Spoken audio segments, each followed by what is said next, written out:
Atos dos Apóstolos, capítulo 16. Chegou a Derbe e depois a Listra. Havia ali um discípulo chamado Timóteo, filho de uma judia cristã, mas pai de grego, que gozava de última reputação junto dos irmãos de Listra e de Icônio. Paulo quis que ele fosse em sua companhia. Ao tomá-lo consigo, circuncidou-o por causa dos judeus daqueles lugares, pois todos sabiam que o seu pai era grego.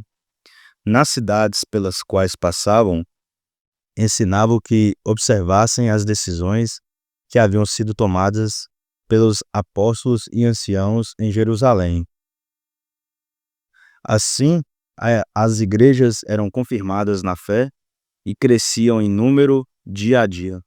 Atravessando em seguida a Frígia e a província da Galácia, foram impedidos pelo Espírito Santo de anunciar a palavra de Deus na província da Ásia.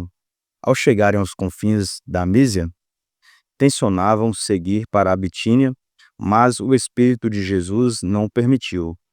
Depois de haverem atravessado rapidamente a Mísia, desceram a Troade. De noite, Paulo teve uma visão. Um macedônio, em pé diante dele, lhe rogava: passa a Macedônia e vem em nosso auxílio.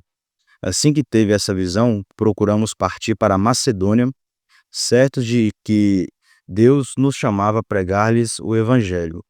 Embarcados em Troade, fomos diretamente a Samotrácia e em outro dia a Neápolis, e dali a Filipos, que é a cidade principal daquele distrito da Macedônia, uma colônia romana.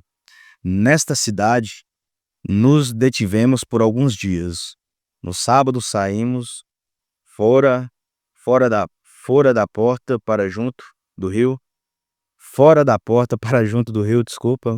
onde pensávamos haver lugar de oração.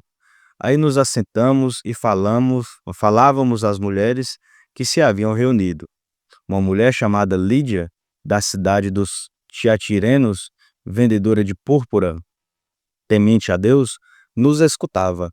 O Senhor abriu-lhe o coração para atender às coisas que Paulo dizia. Foi batizada juntamente com a sua família e fez-nos este pedido: Se julgais que tenho fé no Senhor, entrai em minha casa e ficai comigo. E obrigou-nos a isso. Certo dia, quando íamos à oração, eis que nos veio ao encontro uma moça escrava que tinha o espírito de Pitão, a qual, com as suas adivinhações, dava muito lucro a seus senhores. Pondo-se a seguir Paulo e a nós gritava: Estes homens são servos de Deus Altíssimo, que vos anunciam o caminho da salvação. Repetiu isso por muitos dias. Por fim, Paulo enfadou-se, voltando-se para ela e disse ao Espírito: Ordeno-te em nome de Jesus Cristo que saias dela. E na mesma hora ele saiu. Vendo seus amos que se lhes esvaecera a esperança do lucro, pegaram Paulo e Silas e levaram-no ao fórum, à presença das autoridades. Em seguida apresentaram-nos aos seus magistrados, acusando: Estes homens são judeus, amotinam a nossa cidade e pregam um modo de vida que nós, romanos, não podemos admitir nem seguir. O povo insurgiu-se contra eles, os magistrados mandaram arrancar-lhes as vestes para açoitá-los com varas. Depois de lhes terem feito muitas chagas, meteram-nos na prisão, mandando ao carcereiro que os guardasse com segurança. Este, conforme a ordem recebida, meteu-os na prisão inferior e prendeu-lhes aos pés ao cepo. Pela meia-noite, Paulo e Silas rezavam e cantavam um hino a Deus, e os prisioneiros os escutavam. Subitamente sentiu-se um terremoto tão grande que se abalaram até os fundamentos do cárcere. Abriram-se logo todas as portas e soltaram-se as algemas de todos. Acordou o carcereiro e, vendo abertas as portas do cárcere, supôs que os presos haviam fugido. Tirou da espada e queria matar-se. Mas Paulo bradou em alta voz: Não te faças nenhum mal, pois estamos todos aqui. Então o carcereiro pediu luz Entrou e lançou-se trêmulo aos pés de Paulo e Silas. Depois os conduziu para fora e perguntou-lhes: Senhores, que devo fazer para me salvar? Disseram-lhes: Crê no Senhor Jesus e será salvo tu e tua família. Anunciaram-lhe a palavra de Deus, a ele e a todos os que estavam em sua casa. Então, naquela mesma hora de noite, ele cuidou deles e lavou-lhes as chagas. Imediatamente foi batizado ele e toda a sua família. Em seguida, os fez subir para a sua casa, pôs-lhes à mesa e alegrou-se com toda a sua casa por haver crido em Deus. Quando amanheceu, os magistrados mandaram os lectores dizer: solta esses homens. O carcereiro transmitiu essas mensagens a Paulo. Os magistrados mandaram-me dizer que vos põe em liberdade.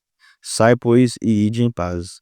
Mas Paulo replicou: sem nenhum julgamento nos açoitaram publicamente, a nós que somos cidadãos romanos, e meteram-nos no cárcere, e agora nos lança fora ocultamente?